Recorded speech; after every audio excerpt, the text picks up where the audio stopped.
როდესაც მივვალთ ამბულატორიაში და გავიკეთებთ ყველაფერს ღმერთმა ყველა საშუალოს, მაგრამ საჭიროების შემთხვევაში მივიღებთ ყველა იმ სიკეთეს, რაც სამედიცინო დაზღვევიდან შეიძლება. არაკეთებენ ყველა. ეგრე იძახიან, ყველა არაკეთებენ. საქმე ბოლოს ეგრე იგივე.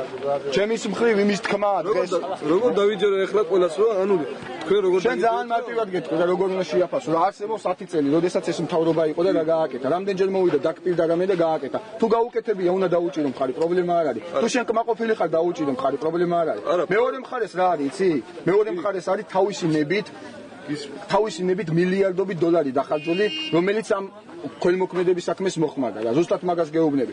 ზუსტად მაგაზე მაქვს საუბარი რომ ერთის მხრივ 10 წელი გვაქვს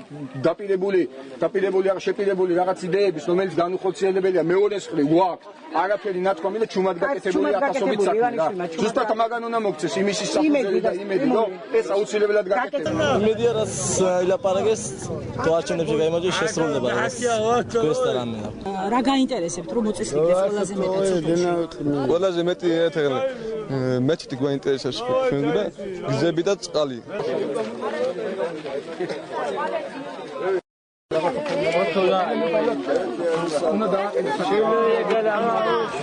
მე მოვედი მე საქართველოს რომ მიყვარს და მე ვარ მიხეილ სააკაშვილის ქალი.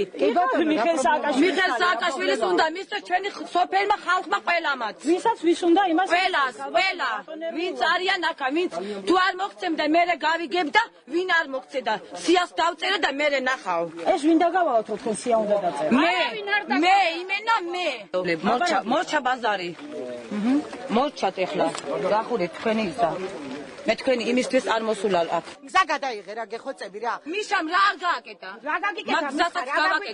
მაგზასაც გავაკეთე. როდის მიხარი? როდის ვადა გაუვიდა უკვე? არ გავიდე. არ გადაიღო. რამეში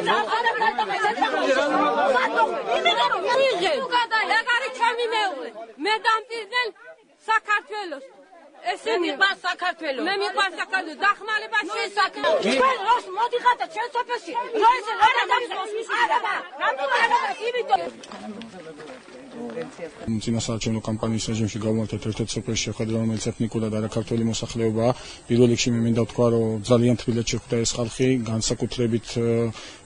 განსაკუთრებით მინდა გამოვყო ის ფაქტი, რომ გულახდილად ისაუბრეს იმ პრობლემებზე, რომელიც რეალურად არსებობს დღეს, თუმცა იყო რამოდენიმე მათგანი ორი ადამიანი, რომელიც ცდილობდა ჩასვლას ამ აქციის, რაც მათ ცადეს, თუმცა ხალხის ერთადგომით მათ რეალურად ეს ვერ შეძლეს. ჩვენ დეტალურად ვისაუბრეთ იმ პრობლემებზე, რომელიც მან დაწუხებს და ჩვენ აღვთქვით, რომ 1 ოქტომბრის გამარჯვების შემდეგ ჩვენ აუცილებლად მოვალ.